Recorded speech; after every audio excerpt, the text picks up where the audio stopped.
Hello. Whoa, I'm hearing myself on somebody else's stream. Well, hello. Welcome back to what is now going to be called Fantasy Football by Committee, the Fantasy Football Show brought to you by FlurrySports. We're taking you through every single division, giving you the breakdown of which players are draftable, which ones are fantasy relevant, where they are currently going in fantasy football drafts, and relative to that draft position, which players we are completely staying away from. And it is not created yet, but maybe by the time you're listening to this after the fact, this is going to be in audio form as well. So you might be watching on Facebook, Twitter, YouTube, Twitch, etc. But anywhere you get podcasts, soon Fantasy Football by Committee will be searchable, listening to a bowl, and most importantly, shareable. So definitely share that. Yes, Luke. What's up? Yes, absolutely. Everyone share. That I like that intro, Zach. It kind of that had like PS2 vibes or Xbox vibes going on. It did. And the best part about that is the people listening to the audio only podcast cannot tell that. Oh, but maybe though. yeah. I mean, tune into YouTube to see the yeah. Currently on the FlurrySports YouTube channel. Subscribe there. Let's get us to 10K. After we get to 10K, we'll reevaluate. Maybe we'll start our own just Fantasy Football by Committee YouTube channel. I'm not sure. But right now, let's get to 10K. We'll take a look around. We'll test the waters. We'll see, hey, what's going on, and then we'll figure it out.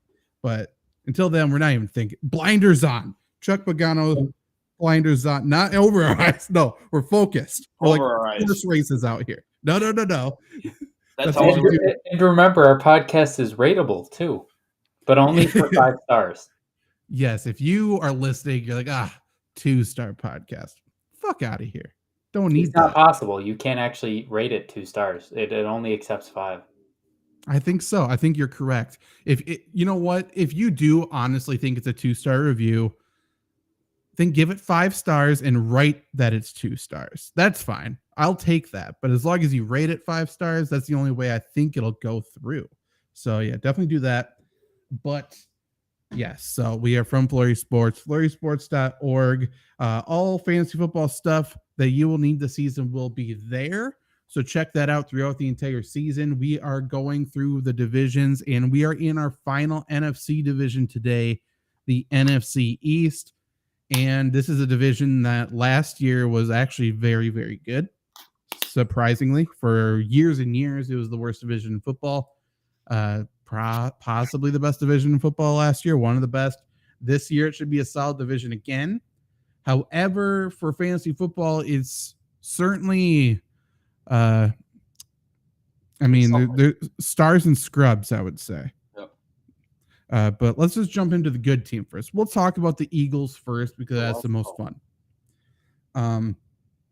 Quarterback for the Eagles, Jalen Hurts. This was, I'm going to say, my best take last year. If we're like grading takes, I was just all in on Jalen Hurts when people saying he wasn't going to do anything. Obviously, we went through our boom bust rankings last year, and Jalen Hurts was the most consistent quarterback. He was just unbelievable 2 years ago. We will release our boom bust rankings soon on Flurry Sports and the YouTube channel as well. And Jalen Hurts, once again, unbelievably consistent, one of the best quarterbacks in fantasy last year. Obviously, dual threat. He's currently going as quarterback 3. That's 26 overall. Last year, he finished as quarterback 3. However, he did that while missing 2 games. He finished in the top 5 11 different times. Again, take away 2 games. So he played 15 games, top 11 or top 5 in 11 of them. He never finished lower than quarterback 14 in an actual game. Like in a game where he played the full thing, Eagles are trying to win. Never lower than quarterback 14, which I think is pretty crazy. However, drafting a quarterback 26 overall is also kind of crazy. So turning it over to you guys, Trevor, Jalen Hurts, we don't need to discuss if he's a good fantasy quarterback. That's duh. Of course he's great. Would you draft him 26 overall? No. That's 3rd round for pretty much every league. I don't think you ever take a quarterback in the first 3 rounds. I would argue you don't ever take him even in the 4th. every year there are way too many injuries at running back. Wide receiver you can usually get by, but running back usually gets decimated pretty soon. And so if you're taking Jalen Hurts in the third, you got to think that even if you're going to shore up and go running back, now you're going to the fourth round with no wide receiver. Well, that's not the worst thing in the world. That's not great. And if you do get the receiver, well, then, I mean, you have one running back. You better hope they don't get hurt. Senior RB2 is coming in the fourth. So that's just too high of a price for me personally. But, I mean, like you said, his production's there. So that's not even a question.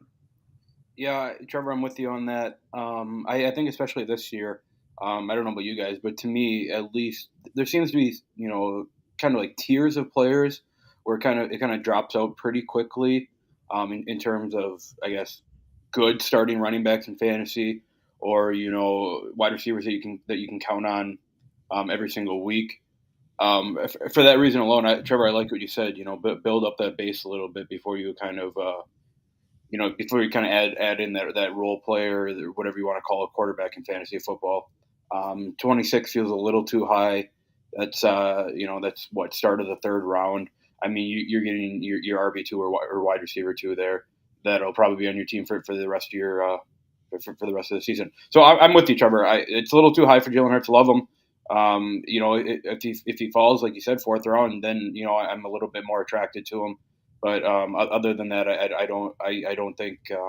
I think I'll let someone else take the early third on him. Yeah, like I'm not going to shame somebody for taking Jalen Hurts. I feel like at that draft spot, just because he feels like a sure thing for the most part, as sure of a thing as a fantasy football player could be, I guess. But yeah, 26. It's ahead of T. Higgins, Najee Harris, Breece Hall, Travis Etienne. So like legit starters at key positions as well. We already went through the NFC North. We talked about Justin Fields. He's another sort of dual threat guy. He's going as a 7th quarterback off the board, 54 overall. And I feel like there isn't a major steep drop off from Hurts to him. Agreed. So like you're taking a guy at 54 instead of 26. And I think even with Fields, we said, I'm not sure if I would reach for him there either. Right. So like, I mean, take what we say with a grain of salt. Obviously, we are 3 guys who definitely like to wait at quarterback more often than not. But 26 is tough. It's really tough. And if you are looking for a reason to not take Hurts, I guess, because there are some people like you keep saying he's very good, he's a sure thing. Why wouldn't I take him? If you're searching for a reason, you just need something to get off the Hurts train there. Like he lost his 2 coaches. Like he lost the offensive coordinator. He lost what was the passing coordinator or quarterback's coach. Like they both got head coaching gigs. So even though like it's basically going to be the same offense, like there's a lot of turnover, there's different relationships, there's different things. Expectations are here now. He got paid. Obviously the Eagles looked like the team to beat last year. There's a lot of film on that. Teams are preparing for that now. Obviously everyone is going to try to do the quarterback sneak thing because it was so good. And I say that because that means Eagles film is on in every fucking building. So like there's a lot of people looking to beat the Eagles, preparing their team to beat the Eagles specifically. For that reason, he could take a drop off a little bit. I think he's still going to be great. But yeah, 26 is too much for me. Well, and even if he's quarterback 1, does having the quarterback 1 on your team win you your league? Like I don't think that alone does. Not having an RB2 will lose you your league. Not having a strong RB1 will lose you your league. So like even if he is the best of the best, that doesn't guarantee anything. To your point, and I mean, there is a drop off from the top guys. He averaged over 25 points per game last year at the quarterback position, best of any quarterback on a per game basis. I talked about Justin Fields getting taken like 3 rounds later. He averaged 20 and a half, and that includes his few weeks of terribleness to start the year. So it's probably, closer to 23 would be my guess. But like, yes, there's a drop off at the quarterback position. To your point earlier, the drop off at running back and wide receiver scares me more. Like I'm fine streaming quarterbacks. I'm not going to stream running back 1. Right. 100%. Yeah. But yeah, so that's him. running back now. Eagles are a team that definitely wants to run the ball. This entire division's actually a team or a division that really wants to run. The Eagles ran the ball 50.4% of the time last year. Giants exactly half of the time last year. Washington over 49% of the time. And Dallas, I think, would surprise a lot of people that they ran the ball just under 49% of the time. Like, these are teams that want to pound the rock, establish the run. Eagles are going to do so, but they're going to do so by committee, and especially by committee this year. Like, they have 3 running backs that I think are all talented, and none of them are built to be a bell cow. Like, none of them will last. So we got DeAndre Swift coming over from Detroit. We got Kenneth Gainwell in the second year, and then we got Rashad Penny coming over from Seattle. Penny, notably great went on the field, also notably off the field a lot because of injuries. Swift, I think this change of scenery is going to help him a ton, just because I don't think he was getting the coaching he needed in Detroit. And not saying the coaches were bad, it's just I don't think he's a self-motivated guy, and I don't think he fit that culture. And I think getting traded away from a city like Detroit's kind of a wake-up call. So I think we could see his best football, but I'm not fully sold on him. Then Kenneth Gainwell was a guy we obviously loved last year. We were screaming about him as a sleeper, and that definitely came to fruition. But to break it down then, Swift is going as running back 21. That's 59 overall. Penny is going as running back 38. That's 108 overall. And then Kenneth Gainwell is going as running back 50, and that's 154 overall. So they're, especially Penny and Swift, they're kind of both in the same area. I'm sorry, Zach, where did you say Swift was going? Swift is going running back 21, that's 59 overall. Okay. So 59 overall, or running back 21 versus running back 38 with Penny. Do you feel more comfortable about one over the other based on the draft position? Well, I would assume that Swift is probably used right away, and maybe gets, the idea that we'll give Swift the opportunity first, whatever that means. Would be my guess of how this Philadelphia offense works. With that being said, I mean, we've seen DeAndre Swift in the past, go through injuries, a little inconsistency here. Zach, I totally agree with you that this change of scenery can really benefit him. I don't necessarily know if, I'm comfortable starting DeAndre Swift at, what do you say, running back 21. So, a number 2 running back every week. It kind of feels like, I don't know. I like Penny. I've always been, I think Rashad Penny's a very good running back. I think he's a very good football player who stay on the field healthy, and you'll get 1,000 yards out of him. I don't necessarily know that Philadelphia wants or needs any of these running backs to get 1,000 yards, right? Zach, you said there that 3 are probably, they have 3 good running backs on the team, plus Jalen Hurts, who does a lot of running himself. You would imagine after last year that teams try to probably stop Jalen Hurts running a little bit. That gives me, a little bit more excitement about DeAndre Swift. I think DeAndre Swift's a young enough guy to maybe kind of break out. I don't know. 21 feels a little too high for me, for him. So I do like Penny more at 38, because I don't know. I don't know what you guys think, but I feel like that running back room, I don't necessarily know if it's fully set that, DeAndre Swift's our guy every single week. I think an argument could be made, and I mean, I know he wasn't part of the question. I think an argument could be made that the best value here is Boston Scott on the 4th. It's their 4th running back, I should say. Just because, I mean, Penny can't stay on the field. Swift, at that value, he just seems like one of those running backs that's going to be putting up 8s and 9s most weeks if he can't get in the end zone. And they have Jalen Hurts as a rushing quarterback. So, I don't trust either of these guys. If I had to pick between Swift and Penny, I'm taking Penny. But I mean, we've seen what Boston Scott can do. I feel like he'll be a waiver wire steal at least 2 weeks this season. That seems like a given. But yeah, I'm definitely not touching Swift there. I get what you mean with Boston Scott, and if he makes the football team, which I think he may not make the team, but if he does, he's going to see field time because he's a good football player. But like, let's remember too, Boston Scott got a demotion this offseason, and the Eagles replaced Miles Sanders with 2 running backs. So Miles Sanders played every game last year. If we remember 2 years ago, and I think a lot of people still have that sour taste in their mouth about it, Miles Sanders had 0 touchdowns 2 years ago. I was going to say, Miles Sanders last year is better than people think he was. For sure. He ended up getting 11 touchdowns, rushing touchdowns last year, which is, I think, pretty good, especially considering Jalen Hurts had plenty of rushing touchdowns himself. Miles Sanders had nearly 1,300 rushing yards.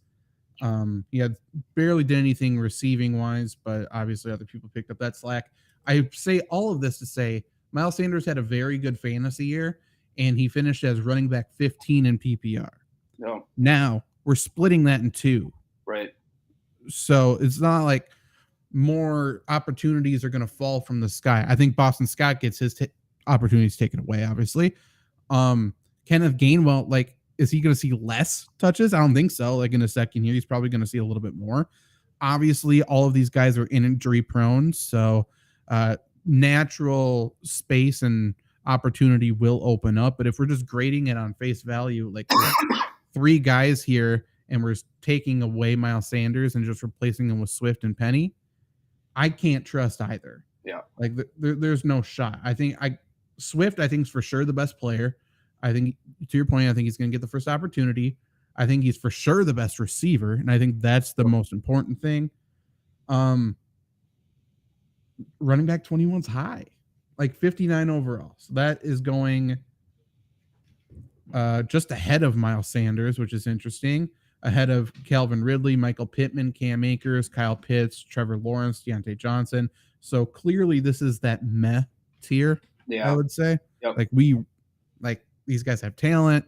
Their roles are relevant, but I don't know if they're going to produce. That's what this tier is. Yeah.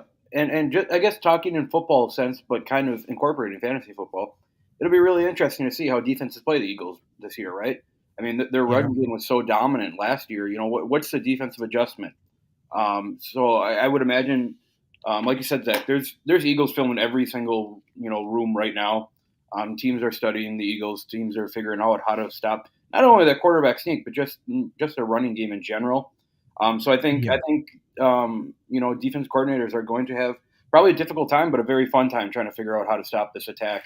And it's something as a football fan I'm looking very forward to seeing.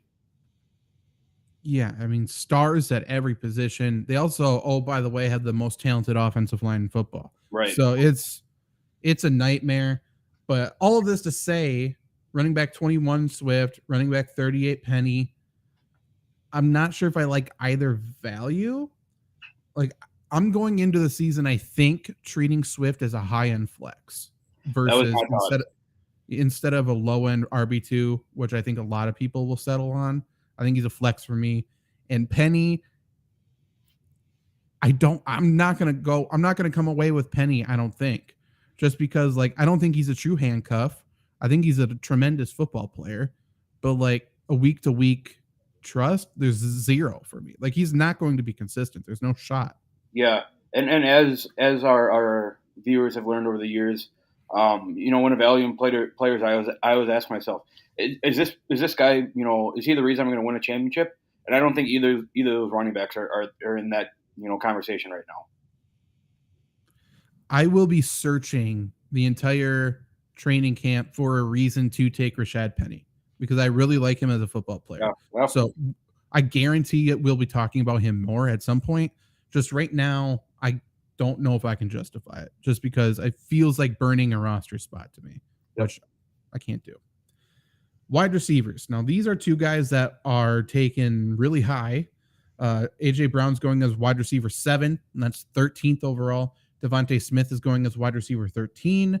That's 30th overall. It feels really high for a team that's running the football a lot and very well. However, AJ Brown was wide receiver 6 last year. Devontae Smith was wide receiver 9 last year. All rankings are PPR. Wide receiver 3 on their team now is Olamide Zaccheaus. But he's relatively irrelevant. He's going to have his weeks, but we don't need to really talk about him.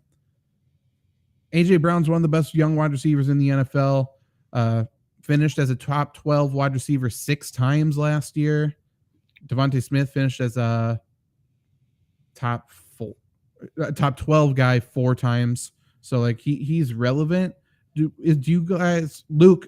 Jesus, I'm stumbling over my words. But Luke, which value do you like more? I guess. Do you like AJ Brown at wide receiver 7 or Devontae Smith at wide receiver 13? I think I like AJ Brown at wide receiver 7 more. There's not a huge disparity between the two, right? And for good reason. They both were 1,000-yard receivers last year. Both were studs. Both were probably on championship fantasy football teams last year.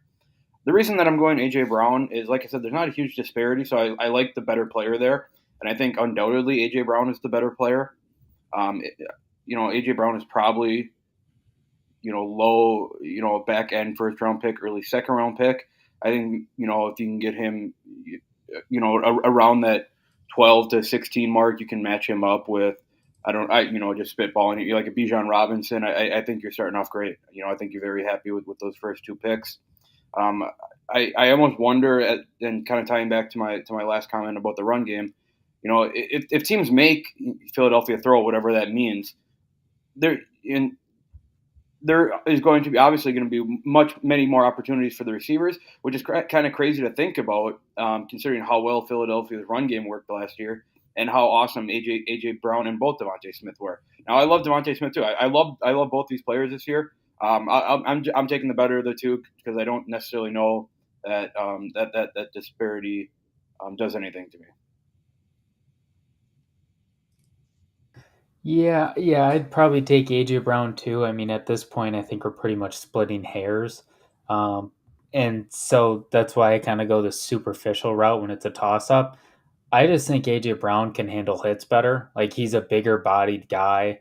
Devontae Smith is, a smaller guy, not as I know he's not as physical, so he's not in those situations to take hits as often, in my opinion. But AJ Brown just seems built, able to take more hits. I trust him injury wise more, and it just seems like when they need somebody, they go to him a little more than Smith. So seeing that they're so close, I'll kind of lean AJ Brown. But I don't think like anybody takes AJ Brown or Smith, kind of like you said earlier, Zach. I don't think like there's a situation where you go, well, that was a stupid pick. Like, how dare you take that guy over the other? And Randy in the chat, thank you for enlightening us. Let me know. For people just listening, Randy's an enigma. He is something that cannot be defined, though we're doing our best to figure him out. He is mystery. He might be just referencing that USA soccer team plays too. Got to keep that in mind. No, that they play. Yeah, they play tonight. Oh, tonight. Okay, let's just that they play. Cool. Randy, if you are so kind to share any more information in this show, I'd like to know what your favorite TV show was when you were growing up. Favorite TV show as a kid. I feel like mine was something. Mine was Drake and Josh. Okay, not bad. I don't even know what mine would be. I also like Sports Center. We talked about that. Sports Center doesn't count. Give me a cable show. With plot. I don't know. Sports Center, when you'd wake up to see the top 10 plays before going to the bus. Yeah, Trevor, I totally agree with you. But that, give me a real TV show here. Does that 70s show count? Sure does. That's an incredible pick. Okay. Probably that or, Scrubs, obviously. But, yeah. Randy, let us know. In terms of these two guys, I have nothing good to say. Like, take what I'm about to say with a grain of salt. There is no logic behind this. This is just a gut call. I love AJ Brown. Phenomenal. Just to get ahead of people possibly going against Trevor, Devontae Smith has never missed an NFL game. AJ Brown in his 4 seasons played a complete season twice. Whatever. To your point, AJ Brown's a more physical player. He's going to take more hits. I don't trust Devontae Smith, and I don't know why. I just do not trust him. There's something when I watch him, I feel like something like he is finishing as a top 10 wide receiver in season long. And if he was my wide receiver 2, I wouldn't feel great. I just don't trust it. And I'm clearly, like last year, very clearly, and he's on some of my teams. I have him in Dynasty. So I was wrong last year. I just don't. A team that runs the ball so well, they want to run the ball. Their quarterback's also a runner. They have a clear wide receiver one that's not him. They have a great tight end. It feels like there isn't enough targets to go around. And there were last year. So, like, again, I have no argument. I just feel like there's regression coming. There has to be. Well, yeah, go ahead, Trevor. I mean, to your point, real quick, like through week 12, he had one top 20 performance. He turned it on really well at the end of the season, but like, what's to say that through week 12 he can't do the same thing? Plus, if you need to get into the playoffs and you had him through 12 weeks, you're probably pretty pissed. True.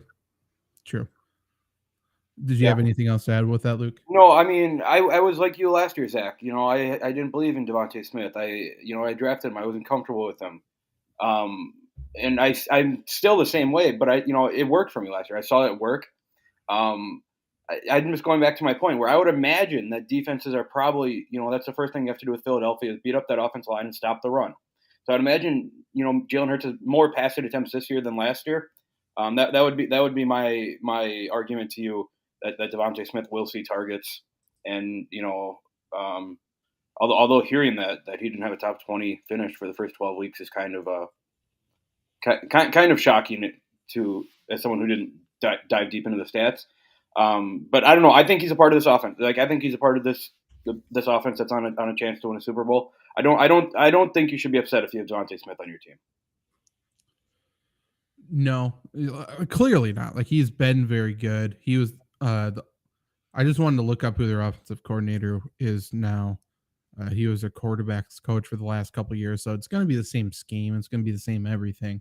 Like there's no good argument for saying to avoid Devontae Smith, and I wouldn't avoid him. Just at 30th overall, that means he's getting taken right ahead of Travis Etienne, Kenneth Walker, TJ Hawkinson. Like I'm going to go with a different position, I think. Maybe, probably. Yeah. And I think that's especially one where you can look at. I think it depends on what your team's looking at when you get to the pick. For sure, and it's just harder because the other wide receivers there are Chris Olave, DK Metcalf, Deebo Samuel, Keenan Allen, Amari Cooper, and DeAndre Hopkins. While all of those guys have question marks, and I guess I'm going to say excluding Chris Olave here, they're all their team's number one wide receiver. Right. So it's like, why would you take a wide receiver 2 ahead of? I mean, it makes sense. Top option. Yeah, it's just we'll break this down further, probably into August or something because I think he's really interesting to me. I'm sure. Yeah, I'm sure there'll be news about this receiving room during training camp. There has to be. Finally, with the Eagles here, and then we'll give our best value pick or sleeper on the Eagles. But Dallas Goedert, tight end. Possibly my favorite fantasy player from the Eagles. He is currently going as tight end 6 in the ADP. That's 72 overall. He finished as tight end 12 last year despite missing 5 games. He was tight end 5 on a per game basis. He finished as a top 10 guy in 8 of the 12 games he played. He's just extremely steady. He's not flashy. He's not going to have any, or very few at least, like super, super high point games. He's just going to be 50 yards and a touchdown, 40 yards and 6 catches. He's that type of guy. I think he's really consistent, really reliable. But I guess the question would be, if he's not going to be flashy, would you be willing to take a guy like that at 72? Or would you rather stream tight ends and hopefully get similar production just by streaming? 72nd overall? Yeah. I would be okay with taking Dallas Goedert. I think, by 72, what round is that? End of the 6th round? Yeah, he's currently going just ahead of Marquise Brown, Alexander Madison, David Montgomery, Javonte Williams, Isaiah Pacheco, ahead of Darren Waller, who we'll talk about in a little bit. Yeah. Yeah, honestly, I wouldn't mind taking him there. I've had Dallas Goedert the last couple of years, and it's paid off, mightily for me. Like you said, he's as steady as you get. Dallas Goedert's an 8 to 12 point per game kind of guy. If you add a touchdown, then you're looking at a big week out of a tight end. And you'll probably win the week. I love that out of Dallas Goedert. In a position where we say, just don't get a zero, Dallas Goedert gives you much more than just not getting a zero on a week-to-week basis. He's a big body target tight end, very good at working the middle of the field. He's very good at working, the intermediate sideline as well. You would imagine, I would imagine that Dallas Goedert is once again involved in this offense, especially with the running backs in. I imagine, probably some 2 tight end sets with these new running backs. To me, Dallas Goedert's on the field a ton. I'm in for Dallas Goedert. I don't think you should feel too bad about, I'm not going to say wasting, but people say wasting a 6th, 7th round pick on a tight end.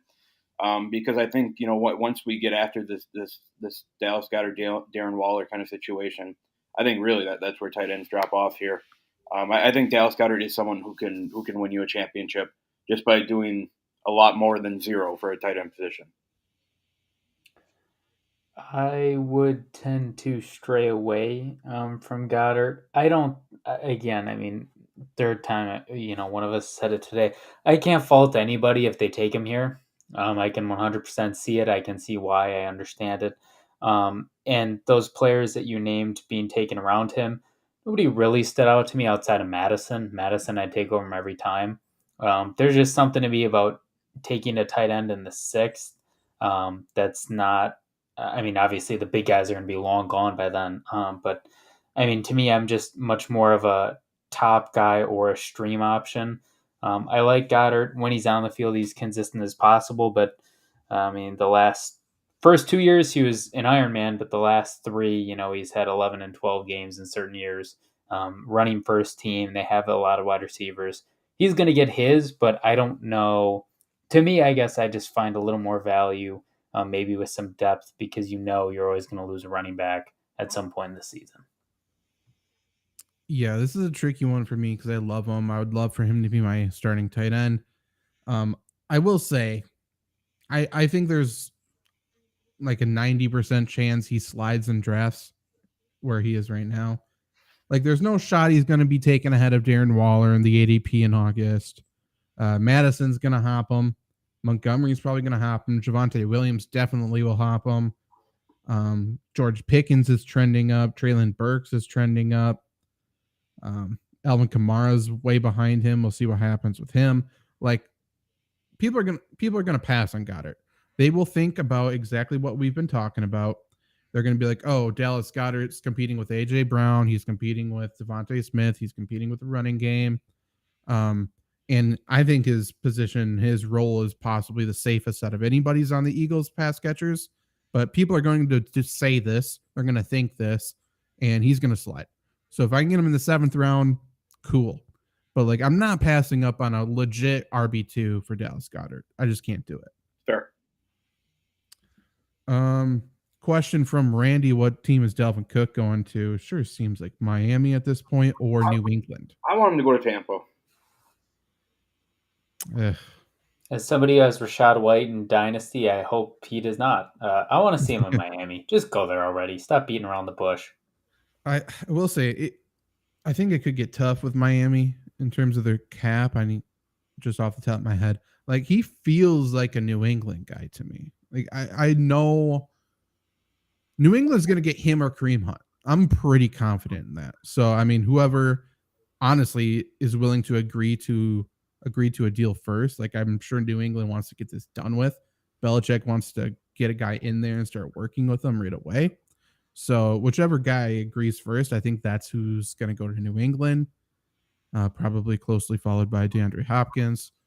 But yeah, I mean, Dalvin Cook, if you're doing best ball drafts right now, take Dalvin Cook, take Kareem Hunt, take these guys that don't have homes, that are for sure going to go someplace and immediately have touches. Like, they're just too low right now. It's weird.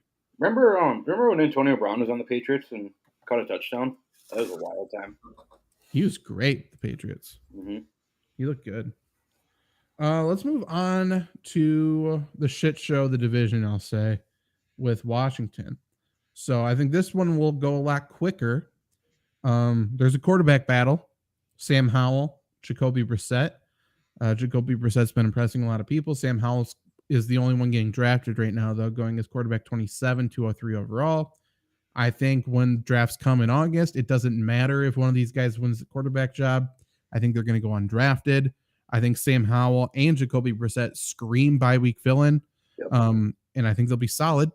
But I don't think we really need to talk about either of these guys because I believe fantasy value for the pass catchers doesn't really change much depending on who the guy is. 100% agree. I think, and we talked about this quarterback situation already. Washington should use Jacoby Brissett when they need to use Jacoby Brissett, in my opinion, if that makes sense.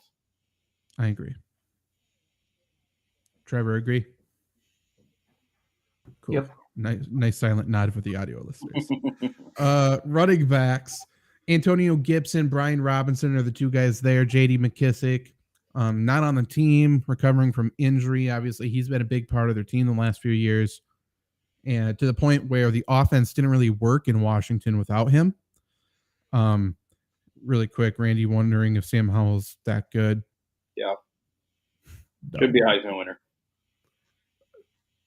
I mean, he has a better shot at winning the Heisman this year than being a good quarterback this year. Like maybe, I don't know.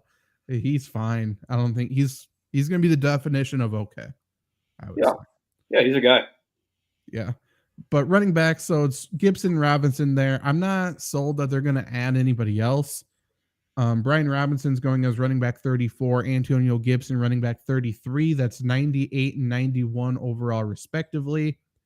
Brian Robinson, very clearly the early down runner. He's going to continue to have that role after coming back last year, obviously from getting shot, which is a big deal that people are forgetting about. Mm-hmm. He was kind of eased in, and he looked relatively good. I thought he was fine. He just didn't score touchdowns. He had only 3 touchdowns in 12 games, it looks like. But yeah, heavy carries, decent yardage. He's going to be a very low-end RB2 or a flex guy. If he falls in the end zone, you're happy. But I think there's going to be a lot of weeks where he gets like 70 to 80 yards with no catches and no touchdowns, and that's just not a good fantasy week. Yep. Yeah, I agree. And talking about both of these running backs here, Washington, I've been interested in Washington for the last couple of years. That's due to personal bets or whatever. But their run game is there. I just don't necessarily know that their offense is there to get a run game there, if that makes sense. Did they upgrade a quarterback at all with Sam Howell or Jacoby Brissett over Taylor Heineke? That's really a who knows kind of question. And if it's a who knows kind of question, that makes me believe that the offense is not going to be, that much better than we've seen the last couple of years. That scares me off of this running game because we've seen this running game in this offense. And at times it looks awesome. At times it looks horrible. To your point, Zach, it's probably going to be somewhere in between every single week, still with some unpredictability. I definitely think that this Washington running back room is, and you don't really have the liberty of doing this unless you have, whatever. But it feels to me you kind of have to look at it on a game-to-game basis, see if the matchup's there. I don't have any trust in this run game to carry my fantasy team full season. And to hear that the running backs are right next to each other. I like Brian Robinson more, but that scares me even more. What is this split going to look like? Who gets first down touches? Who coming off of injury? There's a lot of red flags around this backfield that I don't necessarily think I like either player. I know Antonio Gibson. I don't know if he's returning kicks this year. If he is, if that does anything to you for fantasy, maybe you take a look. But either way, I'm not. I don't think I want to do anything with this backfield. Yeah, I'm not touching anybody in this backfield either. I get they have Bieniemy now. He doesn't have Patrick Mahomes. He doesn't have Travis Kelce, Tyreek Hill. He's got a better quarterback than Patrick Mahomes. So I'm just gonna roll right over that. So I mean, anybody who's saying they got Bieniemy now, let's slowly roll. Most people, if you're playing fantasy and you're not a bitch, dare I say, you're playing PPR or half PPR or 3/4, whatever, you're not playing standard. No. And to your point, when Brian Robinson is running for 70 or 80 yards with no catches and no touchdowns, that's pretty easy to beat in terms of value from literally any receiver or running back. So to your point, he's definitely not an RB1 or a 2. And now if we're talking about him in flex consideration, I'd much rather put in a wide receiver that can boom a lot easier and has a much more solid floor than him. And obviously he's the best running back in terms of like the number one guy you want to own in this backfield. So I say you stay away from both of them. If you have to, go Robinson, but it's dicey in its own right. I think that's fair. Bieniemy is a running back guy. I think he can actually do some good stuff here.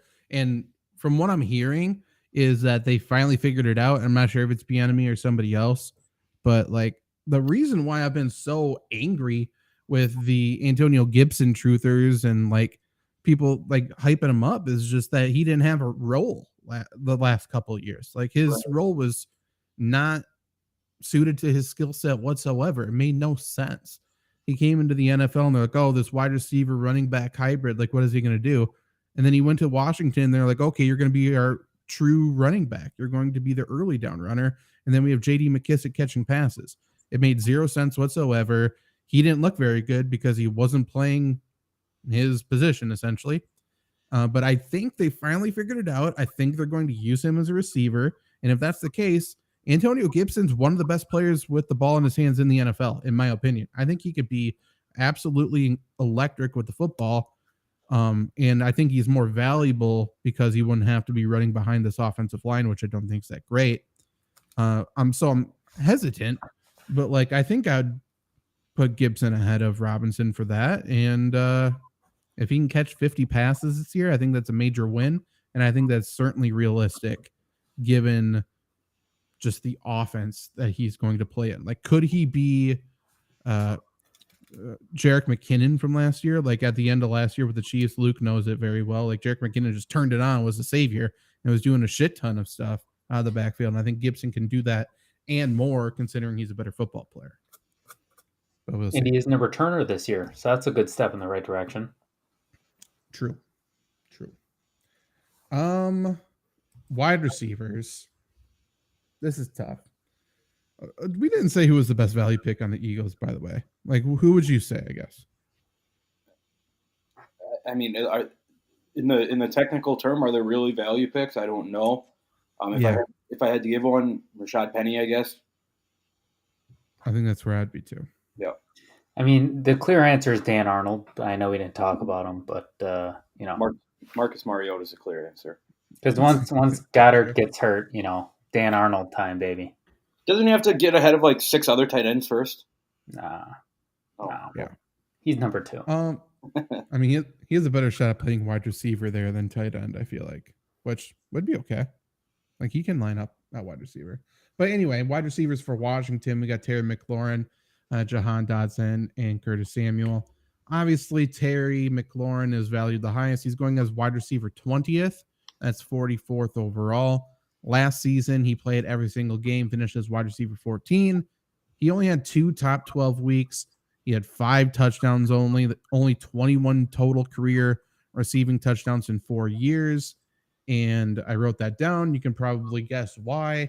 Like, that's my biggest red flag for him. I don't think he scores touchdowns. I don't need a player that battles between the 20s. I want a guy that's actually going to finish in the end zone. Yeah. But we'll talk about all these guys at once, though. Jahan Dotson last year, so heading into his second year now. He's wide receiver 38 off the board, 86 overall. He started his career off with a bang, obviously. He scored those 4 touchdowns in his first 4 weeks. He got hurt. He ended up playing only 12 games last year, but he scored 7 touchdowns.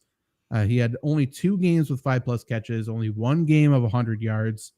But he played pretty good. And then Curtis Samuel, I think it would be surprising to a lot of people that even played fantasy football to hear that Curtis Samuel played every single game last year. Mm-hmm. That's super surprising.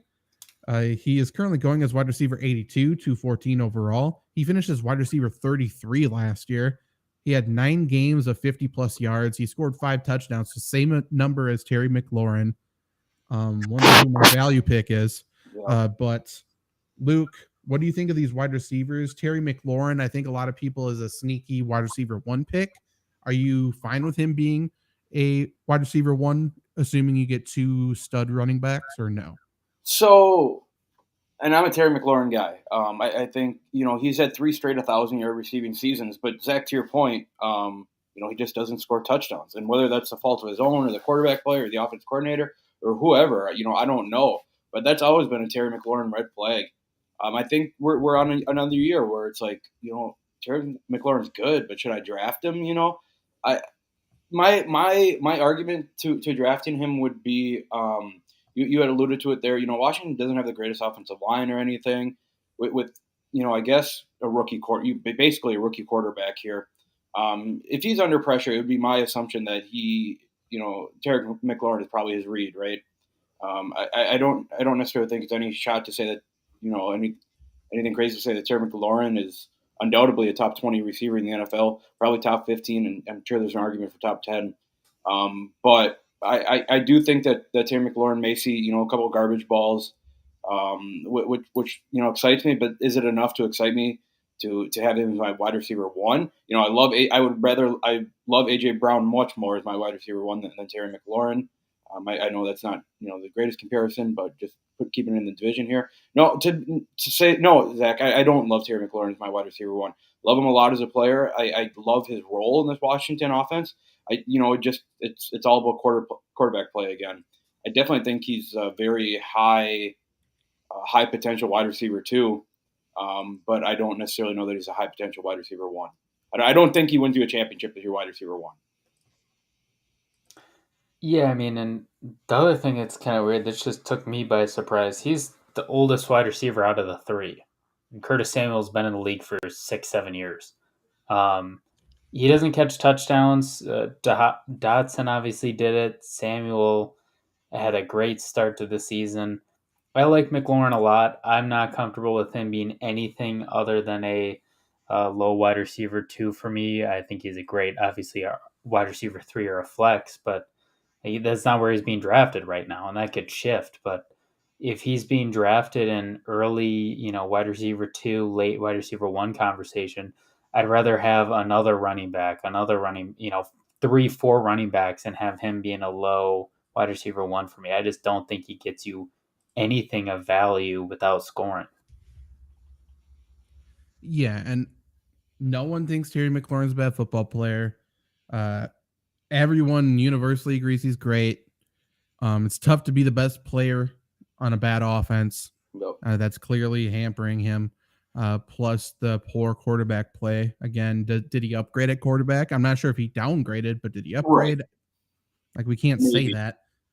For whatever it's worth, in the start Sam Howell had against the Cowboys, the one start he had, Terry McLaurin had 3 catches for 74 yards and a touchdown, 6 targets. Almost all of his yards came on a 52-yard catch. Jahan Dotson had 4 targets, 3 catches, 72 yards. Logan Thomas, 3 targets, 2 catches, 16 yards. Curtis Samuel had a monster game of 1 catch for -2 yards and then a rush for a -4 yards. Jarrett Patterson almost ran for 100 yards in the fucking game. So yeah. What are we going to take from this? But he's willing to air it out to Terry McLaurin probably. I need to see what the 50-yard catch was, I guess. But yeah, I don't think anything changes with Sam Howell versus what he had with Taylor Heinicke, I guess. Right. So yeah. Maybe this is better for after tight ends, but I'll say it now. I don't necessarily. To me, Washington's offense doesn't scream 28 point per game scorers, right? I think Washington may be, and I don't want to say maybe lucky, but Washington, may be in situations where they even score 3 touchdowns a game, and that kind of scares me off, especially passing for Terry McLaurin, and that's to Zach, back to your point, that's been proved by his 10 touchdowns the last 2 years or whatever it was. Yeah, I truly feel like in a perfect world for Washington this year, they are 3 yards in a cloud of dust with Brian Robinson. Yeah. Let's just fall forward, go forward on 4th down because Riverboat Ron's rolling the dice on 4th and 1, and he got 2 yards. Great. And then do it over and over again. Get down to the red zone. Can't do it in the red zone. Kick a field goal. Probably miss the field goal. That's Washington this year. Right. It's not going to be fun to watch. I I hated it when it was going on, but I think we got to give some. And I love those Carolina teams, but I think we got to give some credit to Riverboat Ron. Everyone kind of took it going out on fourth down after him. So shout out Ron Rivera, made the game a little bit more fun for a couple of years here. Yeah, I mean, I like Ron Rivera. I think he's coasting at the end of his career. He doesn't know he's got fucking eliminated for the playoffs last year. But hey, he's having fun. A lot of stuff going on there in Washington. He survived it. He's been like the one good thing there, essentially.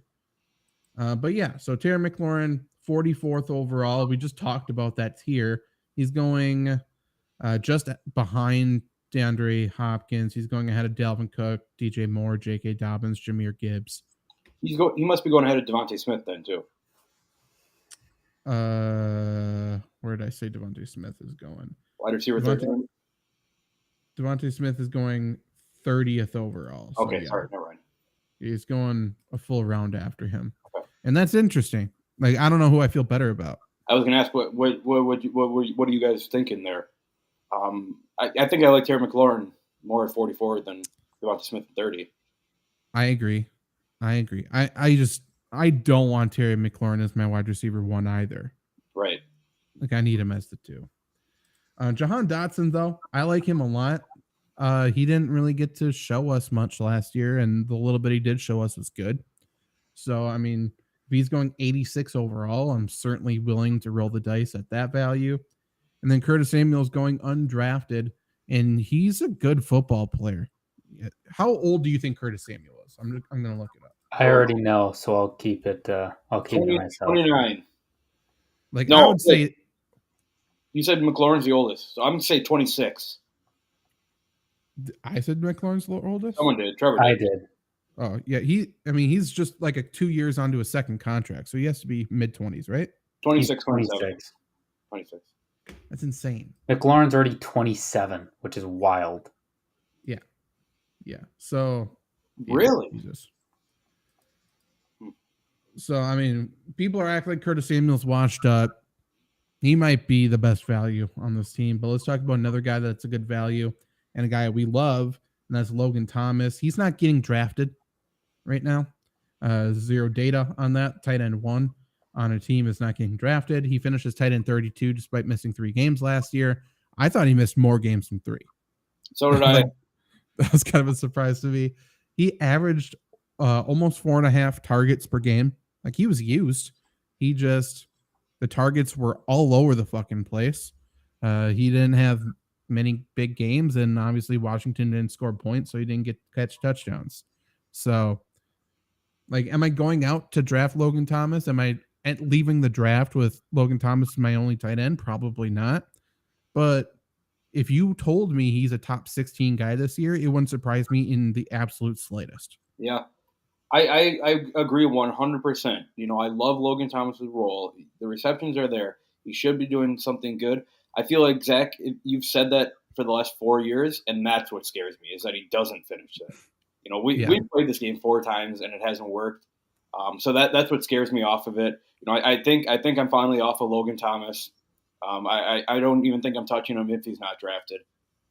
This Washington offense, like I said, just screams way too much inconsistency to me for Logan Thomas to even be on my radar. So I'm totally out on Logan Thomas this year. I'm putting my foot down. No more Logan Thomas for Luke. Okay. Yeah, I don't see, like, I love Logan Thomas, but I just don't see a reason to take him. Like, there's nothing. I mean, you can't trust this offense. He had a pretty healthy year last year, still couldn't do anything. We're 3 years removed from his best season, and he hasn't even hit 100 total points in a season since then. Like, there's just no reason to take a flyer on him at this point. The only thing I'll say is if he enters the season healthy, I'm going to be playing him DFS every week. On a per game basis, he continues to be pretty good. Yeah. Like, his issue and the reason why he's not finishing high is because he gets hurt. Yep. So if we know, like, if he's healthy, play him when he's healthy. Like, I'm fine with it. We'll see what happens, in training camp. If you a tight end that's really good is going to miss 4 weeks to start the year or something like that, maybe Logan Thomas is one of those guys that you pick up or is a part of a streaming committee to get you through that first part of the year. Yeah, and to talk back my other point of I'm totally off of Logan. Now you guys got me back thinking again. Washington didn't do anything to supplement the tight end position. Like there's belief in Logan Thomas in Washington. Yeah. He's not bad. The other tight ends there, they got John Bates, who is pretty athletic. They got Armani Rogers, who is pretty athletic. He could do something, but like, if he's healthy, no one's going to beat out Logan Thomas on this team. They're just not going to. Why do we talk about Logan Thomas? I know. But I mean, he's going to be fine. Would you rather? Here's a question. I think none of us are like, you don't need to draft Logan Thomas. Probably shouldn't start him. Who would you rather start week 1? Kyle Pitts or Logan Thomas? Give me Kyle I'll Pitts, think man. about it. Give me Kyle Pitts. I'm actually going Logan Thomas because if Logan Thomas sucks, everybody's like, you're an idiot. And you're like, it was a funny meme. But if Kyle Pitts gets outscored by Logan Thomas, you're never living that down. Kind of like in that scene from The League where Pete as Ruxin set his lineup. Like the risk reward is just astronomical. Here's another one though. Who will you start week 1? Who would you rather start week 1? Logan Thomas or Dawson Knox? I don't know, man. Like, I'll take the tight end 1 who has no competition. Probably Logan Thomas, to be honest. It makes sense. It makes all the sense in the world. Man, it's gonna burn me, but I'm gonna do it. I have to. I'm at least gonna enter DraftKings lineups or something with Logan Thomas because he might as well. He's gonna be minimum. Yeah. So 500 for sure. So best value on Washington before we move on. It's not Logan Thomas for me, even though, I do it for the meme. But I mean, Curtis Samuel, wide receiver 33 last year, is getting undrafted for no reason. Yep. I think there's value in if one of the running backs goes down or something like that, but that's not a game I'm willing to play. So I'm with Logan Thomas, or not Logan Thomas, Curtis Samuel. I'll go Dotson, but I can see in Curtis Samuel too, clearly. Mm-hmm. So the Giants. Let's start with something. We're gonna save wide receivers for last because that's a clusterfuck. I'm sorry. Before we move on to the Giants, if you're into defenses, I don't hate Washington's defense. I think they're very opportunistic. They're healthier. Who do they got on their back end now? Derek Forrest and Cameron Curl. Cameron Curl's pretty good, but Derek Forrest is their free safety. Yep. They're interesting. They're going to have a pass rush. They got a good front seven. So, and you guys know my love for Emmanuel Forbes. Yeah. And honestly, like I said, this is a team or this is a division that wants to run the football. So if all they do this year is stop the run, the other teams in the division are going to make mistakes. Like they're going to be opportunistic, like you said. And if you play Madden, take Cameron Curl. Great player on Madden. Last year's Madden. We'll see this year. Yeah, that's true. Giants. So Daniel Jones going as quarterback 13, 109 overall. He missed the final week last year, which doesn't matter. Obviously, he was rested, but he still finished as quarterback 9. He was a top 10 quarterback 6 times last year. So I would consider that very middle of the road for a quarterback 9 finish. 109 overall. So you're talking maybe 9th round, maybe 10th round. Are you okay with waiting that long and making Daniel Jones as your quarterback 1? I think I am. I honestly think I am. And Zach, I'll give you credit. Last year you said everyone's, talking shit about Daniel Jones, and he's a fine player. Like, he's a fine quarterback. And he was a fine quarterback last year. I think Daniel Jones gets a lot of – and I think Daniel Jones is a guy who can slide just on name value, because I think a lot of people are like me where they don't like, these quarterbacks without an ego or without any personality or anything. And Daniel Jones has a ton of value around him. I mean, you guys know how much I love running quarterbacks. Not that Daniel Jones is, is known for his running, but he's great at running the football. He's not because he's white. 700 yards last year. Like, right. That's a running quarterback. Right. Yeah, I'm with you. There's that, like, 700 is an extra 70 points for you in fantasy just by Daniel Jones not throwing the ball, which is awesome. So I'm with Daniel Jones. They have Saquon Barkley looked awesome this year. I hope contract negotiations don't play a effect in this offense at all with Saquon. But there are weapons around him, like you said, Zach. The wide receiver room is very interesting. Much upgraded at the tight end position with Darren Waller. I'm with Daniel Jones this year. If you can get him like 10th, 11th round, I think he's 18 point per game scorer who has upside of 25 to 30 on any given week. So I'm with Daniel Jones this year. I'm with Daniel Jones 100% too. 9 out of the 16 weeks last week, he had at least 30 rushing yards. I mean, you kind of touched on it, Luke. That's 3 extra points. And for all the memes, with him losing control of the ball and holding on to the ball. I mean, last year he had only 5 interceptions. The year before, only 7. Sure, he had a fumbling problem in 2021, but I think for the most part, at least from the games I saw in 2022, we did better with that. So we're talking about a guy who ran for over 700 yards. Certainly you'd expect would see some more progression, at least from me, in his total touchdowns. He only had 22 last year. We're talking end of the round, 10th, 11th round. You're pretty much taking flyers on running backs and wide receivers at that round, or you can take a bona fide quarterback one. I love him there. Yeah, this whole Giants team, we said it before, they had an even 50-50 split passing, running, and big reason for that is because Daniel Jones can run the football. 700 yards, that's a big deal. He's extremely athletic. He's going to continue to run. And obviously, new coaching staff is utilizing Daniel Jones's strengths to their advantage, which is a big thing. And I mean, to be completely honest, one coach changed this entire Giants team. It's Wink Martindale. He's on the defensive side of the ball, but he changed the culture. There's a lot of fuck you on this Giants team. Yep. And the fact I was a little nervous after the season because I want this team to succeed. I actually like this Giants team right now. I love the coaching staff, but I'm like, oh, they made the playoffs. They won. They beat the Vikings. Like, that was pretty obvious pick, but like they beat the Vikings. And it's like, are they going to get overinflated next year and then they're just going to let down? People are just being like, oh, last year was a fluke. Yeah. Right. So like they still have that the chips on their shoulder. They have something to prove. Saquon Barkley, whether he enters the season with a contract, which would be extremely incentive based, I would assume, or the franchise tag, he has something to prove. This offensive line's better. Their wide receivers are better. Obviously, Darren Waller there is better for the receiving core. Like, this team could be pretty damn good. Like, I like this team. Yeah, to that point, too, like you said, Zach, they made the playoffs, beat the Vikings. In a vacuum, this Giants team is another playoff team, right?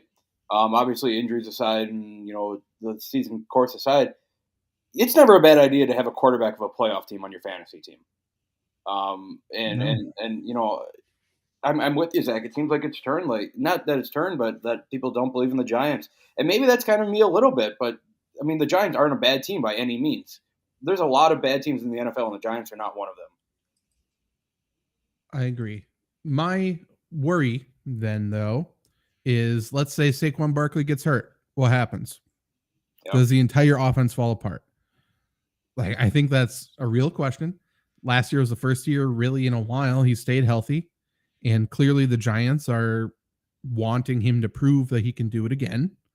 And if he doesn't stay healthy, if he gets banged up, like, can Eric Gray step in? Because he would be the next guy. Can he step in, the rookie? And I think he can be pretty good, which is, I think they have a better option this year without Saquon than past years. Yeah. Like, I'm not sure if there's an argument against that. I'm not saying it's a great option, but like, with that in mind, then, like, I feel like the Giants can still be competitive without Saquon Barkley. That's the only thing I truly need to feel comfortable with when going into the season with Daniel Jones as my starter. That's the only thing I want the answer for. Yeah, which we won't have, obviously. Yeah, and I think if that situation were to happen, I think Daniel Jones he's a fine, improviser, a quarterback. I think he's a playmaker, and he can, if Saquon's out. I don't necessarily know that I'm going to say Daniel Jones can carry an offense or anything, but I think he can do enough to at least move the ball, him alone. I agree. Let's talk about those running backs. Obviously, Saquon Barkley holding out. To your point, hopefully something gets figured out before the season so we can just go in. We don't have to worry about somebody sitting out. Maybe, I mean, especially Saquon. How many times have we seen a player sit out, not have their body NFL ready, and then they get hurt immediately? Like Saquon doesn't need any of that, right? Because we're already worried he's going to get hurt.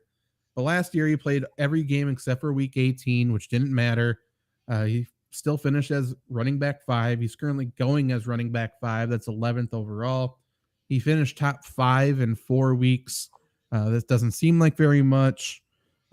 It's not, but I mean, that's the NFL at this point. He only had 3 bad weeks, really. And I feel like that's pretty good for a running back 1.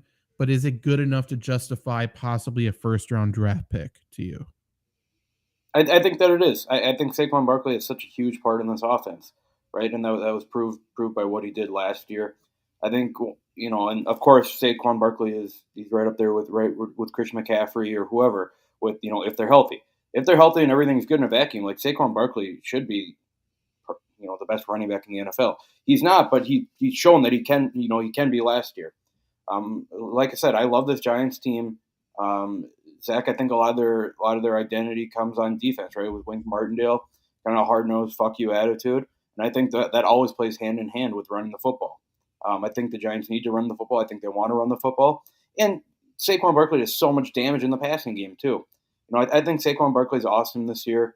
Of course, now that I'm going to say this, he's not going to have a contract and be hurt after week 2 or whatever and not play. But, like I said, in a vacuum, Saquon Barkley to me is the top 5 NFL player right now. So I'm always with getting good players in your team. I think it's justifiable to take Saquon in the first round. I won't throw shade to anybody that does. Not for me. I feel like this is kind of one of those parts where everybody, I mean, going into last season, the disrespect to Saquon Barkley was insane. I mean, we talked about that. I mean, he was back healthy. He was going middle second round, which is just a joke. Everybody's off him. I tend to go against the grain, and I think too many people are on him now. I am concerned about the contract holdout and how he comes back from that body-wise. I'm concerned about the injuries. So I wouldn't take him in the first, but I think, I mean, like every other year, I mean, if he slides to even in the first pick in the second round, I mean, you got to take him there. Yeah, I mean, at the end of the day, I feel comfortable with him as my RB1 just because I don't feel like he has that much more of an injury risk than other top tier running backs. Right. I just don't. I agree. To be completely honest, MetLife refielding and figuring out their playing surface is a big deal because that stadium was a nightmare. Like I like that. Yep.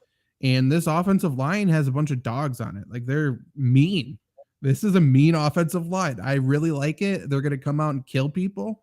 They drafted the center from Minnesota, I believe it was now, who is a monster in the running game. Like they're going to be good. They're going to be good. They're going to come off the ball. They're going to attack, and everything is going to get set up by the running game, which I believe in. And because of that, I think the Giants are a relatively safe team for, real life. And then for fantasy, we can base everything off of that. That's weird to say, huh? Giants have always been a can they, can't they team. And now it kind of feels like they're, I don't want to say flipping a page here, but it kind of feels like they're on that track to flipping a page of being a good team. They just need talent on defense, essentially. Like their defense is relatively untalented, but they got a good DC. I didn't know that they changed MetLife Field. Are they going away from turf now? It's just a different type of surface. I think it's a hybrid. Okay. I think they changed it last year. How come? And maybe this is ignorance for current football for me right now, but how come the Giants are making a run at DeAndre Hopkins? I mean, they just got too many guys under contract. We'll talk about them in a second, but I also don't. I mean, I don't think their money situation is very good either. Like if they pay Saquon or they pay DeAndre with Saquon, they're like, it's a big fuck you. They just paid Daniel Jones a huge contract, didn't they? Yeah, recently, yeah. They had to choose between Saquon and Daniel Jones to pay this offseason. They paid the quarterback, which makes sense. For sure. You definitely franchise the running back whenever you can. Yep. But yeah. So running back, Saquon Barkley, I feel good. Eric Gray is currently not getting drafted. By the time draft season rolls around, he will be the handcuff, and he will probably go in that 12, 13 round area. And if you have Saquon, I feel comfortable taking him there. I think you have to take him. Yeah. Now let's talk about tight ends, and then we'll go back to wide receiver just because, like I said, it's a nightmare. Tight end, Darren Waller is going as tight end 7. That's 78 overall. We talked about it earlier. That's behind Dallas Goedert. We talked about it a couple weeks ago as well. Some Giants reporter said Darren Waller is probably going to lead the Giants in targets. And they were acting like it was a big news break. And we're like, 1, maybe. 2, what does that mean? 3, yeah, he probably should. Like, he is clearly the best receiving target on the team. Last year, Saquon Barkley led them in receiving targets. So you're saying he's going to have more receiving targets than the running back? Probably. But Darren Waller, can he stay healthy? If he can stay healthy, he's probably a matchup nightmare in the NFC East. What do you feel? How do you feel about Darren Waller as tight end 7? Again, 78 overall. Would you take him there, or do the injuries scare you? I think I would take him there.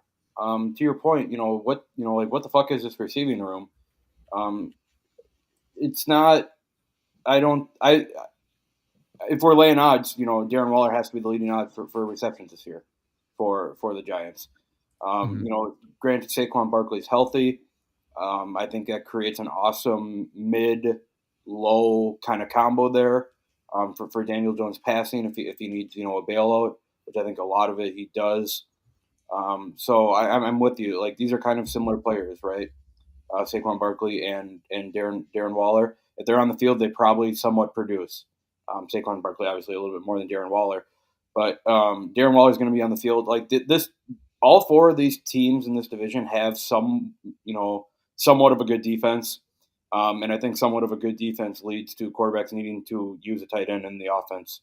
You would imagine Darren Waller's on the field, right? If Saquon's on the field, so I'm with Darren Waller. I don't hate drafting him in that spot at all. I think you can do absolutely much worse at tight end. Kind of the same way I feel about Dallas Goedert. I don't think it's a bad idea to draft him there. It's just not for me. Like, I can't get excited about Darren Waller anymore. Injury-wise scares me. And also, like, I don't think – Bellinger still has a decent contract with the Giants, I'm pretty sure. Rookie contract, second year. Rookie year contract, never mind. But, like, I don't know if he completely gets out with how bad their wide receivers are. I'm not saying he's going to take Waller off the field, but, like, none of this receiving game. I love Daniel Jones. I don't like any of these receivers, and it carries over the tight end. Plus, you got a guy with injury history who's getting older. I mean, we know Saquon will make some catches. He won't take out Waller's job, but like, there's just a lot of things chipping away or that can chip away at his value, and I'm just kind of out on Darren Waller. I can't get excited about him anymore.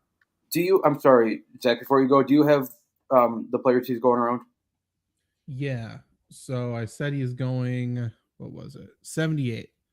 So he would be going right after Javonte Williams, Isaiah Pacheco. He's going ahead of Treylon Burks, James Cook, Kadarius Toney, George Pickens, Dak Prescott, A.J. Dillon, Alvin Kamara, Jahan Dotson. Okay. That's a brutal run there. Yeah, it is. It's weird. It's a weird round. He's going essentially one round ahead of Pat Freiermuth and a round behind Dallas Goedert. Okay. So there's 2 schools of thought with Darren Waller, I think. One, I said this is a team that wants to run the ball. They have to run the ball to be successful. 50-50 run split last year. That's not going to change this year. And Darren Waller's not that good of a blocker, and Daniel Bellinger is. So right away, it's like, okay, if they're going to run early downs, you're probably going to have Bellinger out there. I would assume they run a lot of 2 tight end sets, especially with these wide receivers, which we'll talk about in a little bit. So that would be my reason to be hesitant on Darren Waller, even though obviously he was on the Raiders with John Gruden, which was a run first team as well. Now, their offensive coordinator in New York now is Mike Kafka. He was there last year too, same guy. But this is his first shot to be offensive coordinator. He is a Andy Reid descendant. He played quarterback for Andy Reid, and then he was a coach for the Chiefs for maybe 10 years. I don't know, the entire time in Kansas City. Yep. This is a guy who grew up in the Andy Reid system, essentially. You know, they always use the tight end. It's a part of the philosophy. Don't compare how they're going to use Darren Waller with Travis Kelce, because it's completely different. Travis Kelce is an enigma. He is a one of one. But they have to use the tight end in this offensive scheme, and they couldn't last year because Bellinger is just not as developed as a receiver. He's just not. So now with Waller, I think this team can do what they actually want to do a little bit more, and I think Darren Waller actually will be featured. Again, what does that mean? I don't know. Could he catch 100 passes? I think that is in the realm of possibility as long as he stays healthy. And I think it's, I don't know. Is it unfair to talk about injury concerns? I'm not even sure. 9 games last year, 11 games the year before. Not in this scenario. It's not unfair. No? Okay. So, like, the only reason I guess, the only reason to downgrade Darren Waller is injuries. I'll just say that. Yeah, I agree. And if you want to roll the dice, roll the dice. That's the game we're playing, I think. So at that position, I think I'm drafting him. I think I like it. Now, let's jump into these wide receivers. I'm just going to name names, and let's see how many you guys are surprised by.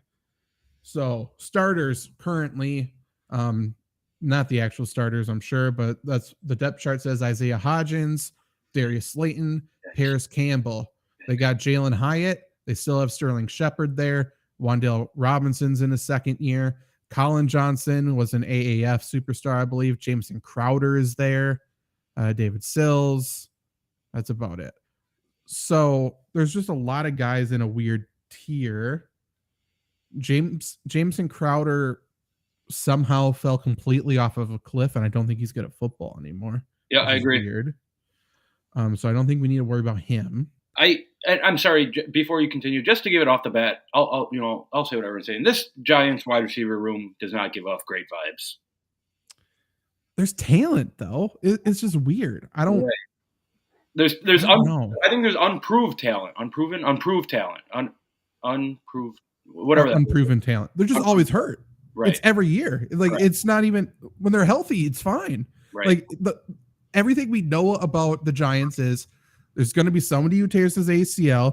There's going to be somebody else who gets hurt. Sterling Shepard's going to get concussed, and then Darius Slayton's going to have a 100-yard game, and we're going to be like, is that real? No, it's definitely not. He's going to have 3 more, and then next year we're going to say, ooh, Giants need wide receiver help. Yep. It's every year. This team reminds me of the, Zach, you're not going to like this. Luke will find it funny. This wide receiver room reminds me of the surrounding cast of LeBron when he went to the finals against the Spurs. Like, there's just nothing to get excited about. I think they have more meme potential than anything else that you can rely on. It just seems like a gross wide receiver room. Who's LeBron in this situation? Just to your point, Zach, about the talent, like, you named off those first 3 guys that are probably starters, right? Hodgins, Slayton, and whoever else you said. Hyatt has to start. Okay, and I was going to say, I like Jalen Hyatt, Sterling Shepard, and Wan'Dale Robinson as the 3 starters on this team. I don't even know that the Giants know who their starting receivers are right now. I will say ADP wise, Hyatt is going first at wide receiver 69. That's 176 overall. Wow. Next is Isaiah Hodgins at wide receiver 75, 196. Then Wan'Dale Robinson. No, then Paris Campbell at wide receiver 76, 197. Wan'Dale Robinson, wide receiver 78, 200 overall. And then Darius Slayton is wide receiver 102, 300 overall. And he's gonna be good this year. I guarantee it. Not consistently, but he's gonna be good. Yeah. I mean, I don't have a reason to disagree with you. And is Sterling Shepard the most talented out of all of them? Yes. I agree. I think certain. Yeah. I like Wan'Dale Robinson. I do too. I think he's versatile, and this is a player they drafted, I believe, in the second or third last year. He just got hurt, but this regime drafted him and had plans for him. This was a team that had a bunch of wide receivers already and took him.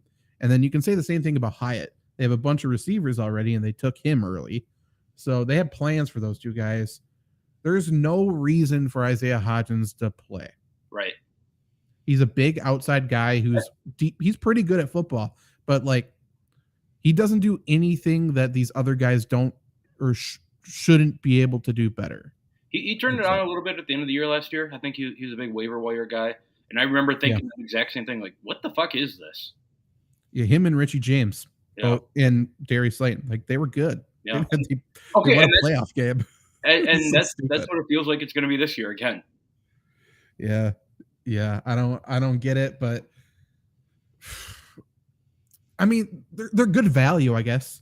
I will say it, and I didn't realize how many injury guys were on the Giants, but if Sterling Shepard plays all 17 games, that's the value pick of the century for me. I think I agree. Is he alive? I don't know if he's alive. Let's start there. Right. I want to hear him speak. That'll be the next thing. I want to be in a dark room and flip the lights on really quick and just see how he reacts. Because it's probably not good. I don't know. And like this, you shouldn't get excited about this wide receiver core, and nobody is.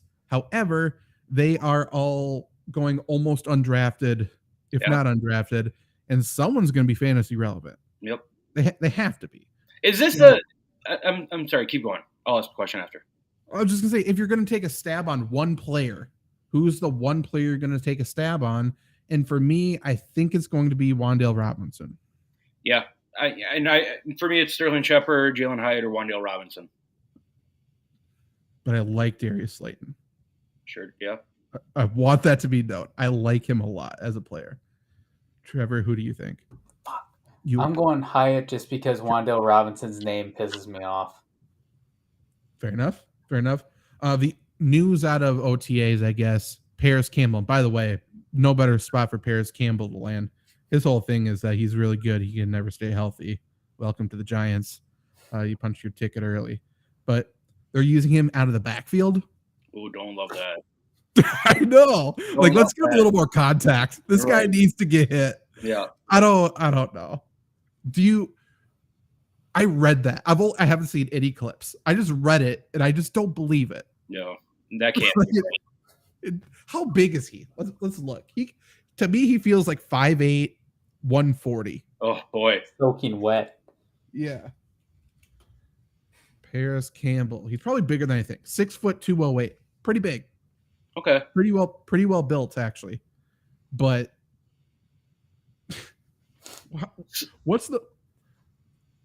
he played 17 games last year? How? There's no way. On what team? He played like 2 snaps. Let me look. Was he at the Colts last year? Yeah, he put up over 600 yards. What the fuck? The fewest amount of snaps he played in a game. The fewest was 67%. Yeah. And that was an anomaly. The second fewest was 77. Yeah. Just proves he's a load of shit. Even when he's healthy, he can't produce. Although he was with the Colts, to be fair. But 623 yards. That's not terrible. I think that's a product that we don't care because he was on the Colts and they lost to Jeff Saturday coached him last year. And I was going to say they lost to Jeff Saturday. The Colts are bad. Is the they point. Lost to Houston. They beat the Chiefs. They did, didn't they? Yeah, they did. I don't know how. Let me just say, then they fired that coach. Frank Reich got fired after. Covering fantasy has been crazy. I feel like we've been talking about Kenneth Gainwell for years. This is his 3rd year in the league. I feel like he's been here since 2010. This was a question that I was going to ask you guys for the Giants wide receiver room. Basically they're all going undrafted, right?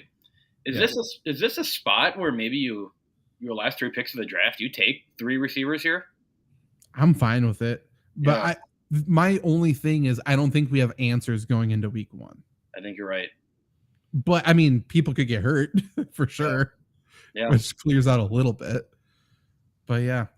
Paris Campbell, by the way, 5 carries for 58 yards last year. So we can assume, I think, he's going to get at least 11 yards per carry this year. Yeah. So if we assume he gets 40 carries, that's pretty good. Sure is. Hey, maybe that's why they're not paying Saquon. 440 yards. And to answer one of your questions, Randy, I'm drinking cranberry juice, not prune juice. I'm not like 60. Fruit juice. I like cranberry juice, Trevor. It's Love very cranberry good. juice. Very underrated. A lot of vitamin C. It might be my favorite juice. Is it sour? It's tart. Tart. Okay, that's what I like about it. Mm-hmm. Are we a orange juice with pulp or no pulp kind of podcast? Without. Oh, I love pulp. I'm going all pulp. I think we're a pulp. You don't chew your drinks, guys. You just drink. I do. Yeah, that's sometimes wrong. you do. Wrong. Mm-hmm. I go. You know what, Luke? I go extra pulp. You're the worst. I don't go extra. I'll go in the middle. I'll say some pulp. I want to know it's real. I want to know there's fruit there. No, I don't want to know it's real. I will say I've done like mixed drinks with extra pulp. Don't do that. Bad move. You gotta go straight. I can barely go straight orange juice for that. I can barely stand when I put a lime into my Corona with all that pulp. What are you doing with it? What are you dig on that line? I take it out with my finger and kick it out. Never do this motion again. Interesting. What the fuck are you doing? How slow do you drink Corona? Randy's no pulp. Okay. What do you mean, how slow do I drink Corona? Dude, if the pulp gets into your drink from one lime wedge that fits through the neck. You squeeze it down and pulp falls off when you put it in. Yeah. Not much. Though. Well. Yeah. Okay, fair enough. Let's move on. That's still too much. So. No, Randy, no pulp. Agreed. These guys don't know what they're talking about. God, I feel like Randy. I'm not gonna say it. I just want him. I'm observing. So, best value pick or a sleeper on the Giants. I think we kind of just did that with picking the wide receiver, right? Yeah, I'll throw my vote in for Daniel Jones. Daniel Jones. Okay. I guess that's fair, but yes, you're right. Like for sure, I can't even say that. I was gonna say for sure there's going to be a wide receiver that finishes in the top 40, and maybe that's not even true. Yeah. Well, I mean, I even said I'm with you, Zach. Like I said, Sterling Shepard could be value of the century here. Like even if the highest rated wide receiver right now, which is Jalen Hyatt at wide receiver 69, finishes at 40th, which is not very good. Mm-hmm. That means he exceeds his draft position by 29 spots. And it's still probably not warranted for an everyday starter. Let's see who wide receiver 40 was last year. It wasn't very good. Right. I'm going to guess MVS. George Pickens. Oh. Just behind Donovan Peoples-Jones. Okay. So still not an every week starter. No, George Pickens had some bad weeks.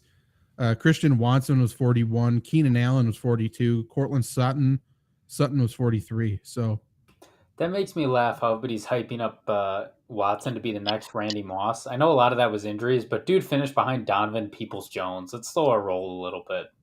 Yeah, well, about 15 minutes ago, the same person who said he's Randy Moss, I saw a tweet on Twitter. He said Eric Stokes was just born to lock up a man and stay on his hip. Yeah, I saw that. I was about to use a word that is not PC anymore. He's special. He's certainly special. Let's go with the last team in the division, the Dallas Cowboys. One of the better offensive teams for fantasy in the NFL. That's interesting. Randy asked, let's just do this first. Gatorade, Powerade, or Prime? I've never had Prime. Prime's fine. I like it. I'm a Prime guy, actually. Yeah, is it the same thing as Gatorade and Powerade or no?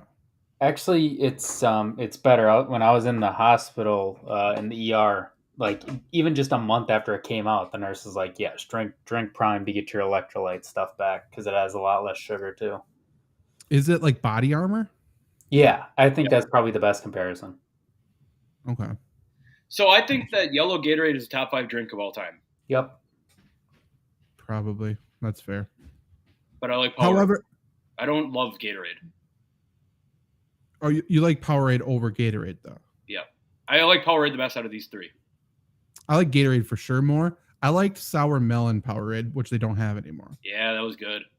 I think I would put Prime over all of them. Gatorade over Powerade by a hair. But I think Mountain Rush Powerade, the blue one, might have a case for the best sports drink of all time. It's fair. I would hear that argument. Light blue, light purple are both very good. Yep. I'm also I like grape Gatorade too, and I know a lot of people don't like purple, but I do. Theirs is good. I do like that. Okay, so Cowboys, Dak Prescott, quarterback, obviously. New offensive scheme this year. They got Schottenheimer there. Good coach. He was with the Seahawks for several years as the offensive coordinator. They had like their best offensive year, and then he got fired due to differences in like not culture, but like the way they want to run a team essentially. Everyone thought, oh, it's because Pete Carroll wanted to run the football and this guy wanted to throw it. I believe it's Russell Wilson that got that guy fired. They chose Russ over him. So if we want to look back, that's what that was. He's a very good football coach. He had some issues adjusting at the end in Seattle, but he drew up some really good passing stuff. He fits his scheme, which is a scary, weird thing to say. He fits his scheme to the players he has, which is weird. I'm sorry, you said he was with Seattle last year? No. Okay. He was with Seattle. He was with Jacksonville last couple of years. Oh, okay, cool. I like that too. He was with Seattle for a few years as the offensive coordinator. Okay. Before that.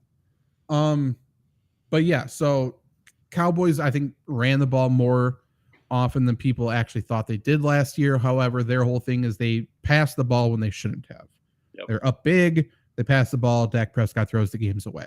This guy coming in, I think he actually may pass the ball more than they did in the past several seasons, but running the ball is still going to be first and foremost.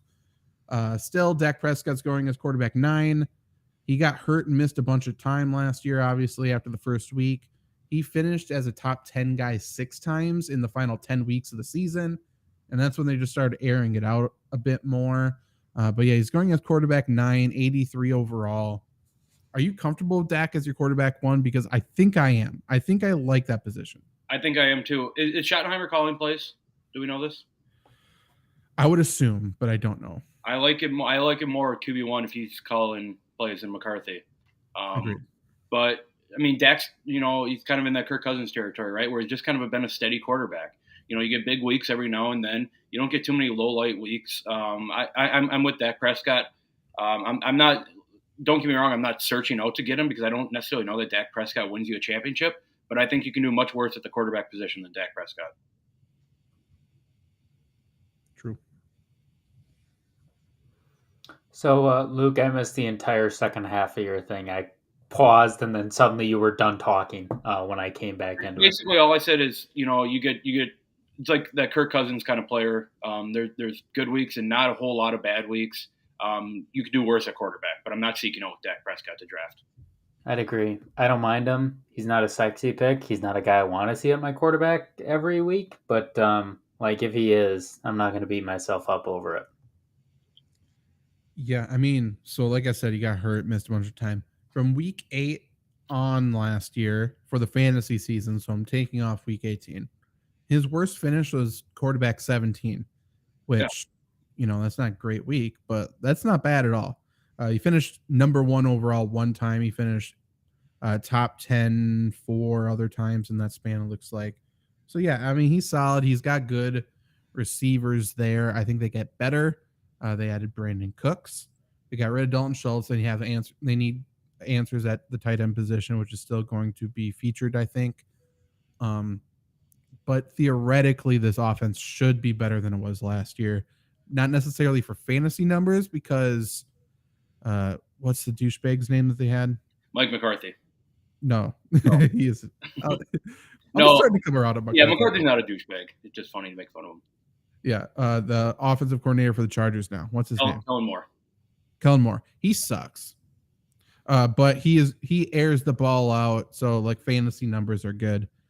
So I think fantasy numbers actually could come down slightly, but I think they might pass more. I think it'll equal itself out a little bit. So, yeah, I think Dak is probably a top 10 guy that you're not going to shouldn't reach for. If he falls, let's see where that is in terms of other quarterbacks, I guess, quickly. He is going 9. That's just ahead of Deshaun Watson to I'd rather have Watson, but I'd rather Prescott over Tua. Yeah, and then Kirk Cousins, Daniel Jones, Aaron Rodgers. Like, and what Dak. I think all of those guys are fairly close though. So it's like I wouldn't never reach for Dak. Right. Yeah. I think there are a lot of drafts. I think there's kind of a, and maybe it's because I'm a Packer fan and I obviously biased against Dallas, but I think there's a lot of people who there's a narrative coming that like what does Dak Prescott really do? So I think Dak Prescott is a candidate who can slide a couple rounds and you can grab him in whatever round, 6th, 7th, 8th, whatever. Yeah, I mean, sports talk is, they need the most polarizing thing. Obviously, they go on extremes. We've lived in a space where when we talk about sports, I feel like we're pretty good. We've been seeing Dak Prescott's not that great of a quarterback. No. Last year, he had a bad year, pretty good stats at some points, but bad year. So now everyone's like, oh, Cowboys might need a new quarterback. So now everyone's like on the extreme, right? Line where it's like, oh, he sucks, which he doesn't suck. He's just he's not going to win you games. Right. And I'm sorry not to prolong this program any more than we have been, but is Dallas the ultimate fan spectrum where you either love him or hate him? Yeah. You never really come across someone's like, yeah, Dallas is fine. Usually someone has a strong opinion on Dallas. Yeah. A lot of people hate Jerry Jones. A lot of people hate the 90s and all that shit. A lot of people love that they haven't been there in 40 years. Agreed. Running back, right now it's Tony Pollard as the RB1. They got Malik Davis, and then they drafted Deuce Vaughn. Ronald Jones is there too? Is he there? I think he. Yeah. Yes, he is. Okay, maybe in spirit. He's not going to make the team. All right. Tony Pollard's going as RB9, 22nd overall. He had 6 top 10 games last year, and only 2 of his games over the entire season, he had over 60% of the snaps. Everyone's assuming he's going to skyrocket because he's the only show in town. I don't know if that's necessarily the case. And I also think Ezekiel Elliott is a Dallas Cowboy this year. I do too. They're going to sign somebody. It's him or Leonard Fournette. Right. My whole thing with Tony Pollard has been, and if in a vacuum, it all sounds like Tony Pollard should be a 1,500 yard, 15 touchdown guy this year, right? And maybe it's ignorance on my part, but I'm not totally sold on Tony Pollard. I don't think yet. Like, I think he's an awesome runner as a 2. Give him a year without Zeke, and let's see what happens here. Where did you say he's getting drafted? I'm sorry, I'm jumping the gun here a little bit. 22nd overall. Yeah, I think there's other players I'd rather have than him, but slide to the 3rd round, absolutely take him. Yeah, I don't necessarily know that Tony Pollard's going to be the second best player on a championship team this year. Is the point I'm making. Yeah, I loved him in his role last year. Obviously, everybody did. We need to slow the roll on it a little bit. I think he's a great change of pace back. Obviously, a heck of a receiver. He can make incredible plays. Even if you were to become the workhorse, which I don't see, you have to expect regression and, his yards per carry and the big time plays that he makes. So I don't know where we got this, thought in our heads that he deserves to go in the top 20 or is a top 10 running back. He's a great player and I love him. I love how he plays, but from a fantasy perspective, I'm not touching him in the first 2 rounds. I even might not touch him in the 3rd round, depending on how Dallas shapes up, even though I love him as a football player. Yeah, he's for sure better than Ezekiel Elliott. Yep, I agree. That was apparent. He's just a one-cut running back, and that fit the scheme better last year because the offensive line isn't just bullying people anymore. So they needed somebody who was a decisive runner, quick, and that's what Tony Pollard was instead of Ezekiel Elliott, just trying to juke people. It didn't make sense. It didn't work. That's not necessarily Zeke's fault. They even split Zeke out at wide receiver multiple times last year. Why? Because Kellen Moore doesn't know how to coach football. But that's fine. But yeah, Tony Pollard, I don't want him as my RB1. I don't think he finishes as an RB1 overall. When's the last time he had a full workload? Right. He's going to get hurt. There's so many things. It's not, Zeke leaves, all of that production goes to Pollard with his current average. That doesn't work that way. So 22nd, little early. If he's my RB1, I better have Justin Jefferson and T. Higgins or something like that. You know what I mean? Yep. I'm not fully sold. I think he's going to be fine, but a little overvalued. Same boat as you. Wide receivers. So we got also. I'm not drafting Deuce Vaughn or anybody else. No. And they're going to sign somebody. Wide receiver: CeeDee Lamb, Brandon Cooks, Michael Gallup, Jalen Tolbert. CeeDee Lamb's going wide receiver 6 overall. That's 12 overall. He was wide receiver 6 last year after playing every single game. He had 7 top 12 weeks. And so 12 overall. Are you drafting him at the end of the first round, first pick in the second round? Do you feel good about that? I do. I'm a CeeDee Lamb guy. I think he's one of the better receivers in the NFL. And I think that's saying something. There's a ton of great receivers. If Dallas is airing the ball out, it's going to CeeDee Lamb more times than it's not going to CeeDee Lamb. So I'm in on CeeDee Lamb as a late first round pick. Yeah, I'm in on Lamb as well. He was going oddly late in some drafts last year. I still don't know why he was falling that far. I think he's one of those candidates like Devontae Adams was last year, where you're at the end of the first round, you take a running back with one pick, CeeDee Lamb with the other. I think you can do a heck of a lot worse there. You shore yourself down at RB1 and wide receiver 1 the same time, and I don't think there's anything to complain about. He's been an iron horse to this point, and you obviously can't predict injuries. So, I mean, there's no reason not to pick him. He's a great asset. He would have finished higher last year, too, if he had Dak Prescott the entire year. He was much better with Dak than with the backups. So I like him. They added Brandon Cooks, obviously. They still got Michael Gallup and Jalen Tolbert. To me, Brandon Cooks, Michael Gallup, Jalen Tolbert are 3 the same player. And CeeDee Lamb's the outlier. Like, we talked about why we like Dalton Schultz for multiple years is because they had all these guys that ran deep and they need someone to eat up in the middle of the field that named CeeDee Lamb. Right now, CeeDee Lamb's the guy. Someone's going to be fine out of the tight ends, but CeeDee Lamb's the easy throw. He's going to be open in the middle, and he's good. Brandon Cooks going wide receiver 39, 88 overall. I still think he's a very good wide receiver, and I think he's undervalued. Again, he's, I think Michael Gallup kind of eats into him a little bit. Jalen Tolbert, I don't think is a bust, even though a lot of people believe he is. So we'll see how this shakes out. But I think if you're getting Brandon Cooks at 88 overall, like I feel like he's an 800 plus yard guy this year. I do as well. I don't necessarily know the touchdowns are there, but I think the 800 yards are worth where he's being drafted. Agreed. Trevor, same? I'd agree. Yep. Are you taking a shot at any other Dallas wide receiver or no? No, I don't think so. I think there's too much uncertainty. Maybe if, for a bench spot or something like that.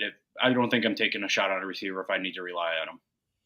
Yeah, I'm not going to keep taking Michael Gallup and waiting around for a breakout. Yeah. I think he is what he is. Now, tight ends, obviously, Schultz is in Houston. That opens up a shit ton of targets. We got Jake Ferguson in, I believe, his second year out of Wisconsin. We got Luke Schoonmaker, rookie from Michigan, then Peyton Hendershot. Dallas tight ends had 130 targets last year. So they used the tight end position. I think that's going to continue this year for the reasons I just said. And whoever is the starter, I do think is going to be valuable. We just got to figure out who it is. Once draft season comes around, I think we'll have more clarity. I don't think it's going to be one guy to do everything. I think it is going to be somewhat of a committee, which is frustrating. However, there's one player I've seen do it to be the guy, and that's Jake Ferguson. Like, it was Wisconsin. It was college football. Yeah, he's playing for the team that his grandfather was the athletic director for. If you didn't watch a Wisconsin Badger game and you hear it said every 10 times every game. But like, I think he's a really solid, good player, and I think he does everything pretty good, which I think is good enough to have a role on this offense. I agree. If I had to pick one, I would pick him. I don't necessarily know his talent is enough to warrant, 800 yards and 10 touchdowns or anything, but I think he'll be the one with the opportunities. I agree with you, Zach. Yeah, I mean, he didn't have any drops, and I mean, we know Dallas and Jerry Jones, they love Wisconsin products, usually on the offensive line, but clearly that transferred over to tight end, and I mean, he did his job very well last year. Mm-hmm. And obviously Schoonmaker, I think, was a second round pick, so they like him too. We'll just see how it plays out in camp. I just think Ferguson has a higher ceiling, but both will be on the field. They will be.